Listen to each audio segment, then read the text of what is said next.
Programme کے اس حصے میں آپ کو خوش آمدید کہیں گے اور اب بات ہوگی آپ کے صحت کے حوالے سے معاملات اور مسائل پر. اور جناب یہ جو ہمارا سیگمنٹ ہے اس میں ہماری کوشش یہ ہوتی ہے کہ جو صحت سے جڑے جو معاملات ہیں محض اس کے اوپر ہی گفتگو کی جائے، اور جو سوالات ہم تک پہنچتے ہیں بذریعہ سوشل میڈیا اور آپ کی ٹیلی فون کالز کے ذریعے اس کو ہم پروگرام کے اس حصے میں شامل کرتے ہیں.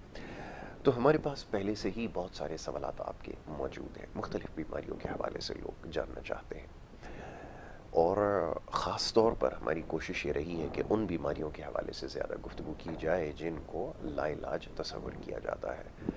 تو جناب اس سیگمنٹ میں ہمارے معزز مہمان یہاں پہ تشریف فرما ہے. سب سے پہلے انہیں خوش آمدید کہوں گا. آپ کا تعارف یہ ہے کہ آپ ایک ماہر ہربلسٹ ہیں اور مختلف طریقہ علاج سے لوگوں کو فائدہ پہنچا رہے ہیں، اور اس میں بھی طب یونانی جو ہے وہ سر فہرست ہے، اور تحقیق کے شعبے سے بھی آپ کی وابستگی ہے، نہ صرف پاکستان میں بلکہ پاکستان سے باہر مشرق وسطی کی مختلف ریاستوں میں آپ اپنی ذمہ داریاں انجام دے رہے ہیں.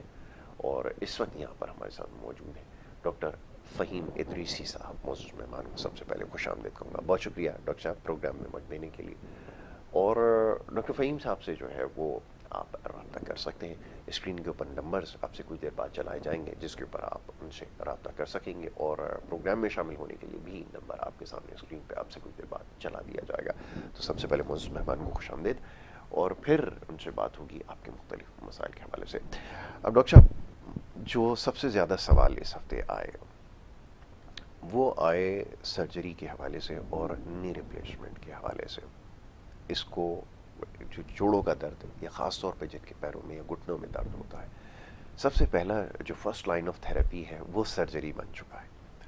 اور درد کسی بھی نوعیت کا ہو، طریقہ علاج یہی ہے. اب سوال جو سب سے زیادہ پوچھا جاتا ہے وہ یہ کہ کیا یہ بغیر سرجری کے اس کا کوئی راستہ ہے؟ اگر نہ ایک دوا استعمال ہوتی ہے، اس کا نام نہیں مینشن کرتے، وہ دی جاتی ہے اور جب تک وہ استعمال کریں سب کچھ ٹھیک ہے، اور جب وہ چھوڑ دیں تو دوبارہ سے مرض پڑ جاتا ہے. ذرا چاہوں گا اس کی یہاں سے گفتگو کا آغاز کیا جائے. بسم اللہ.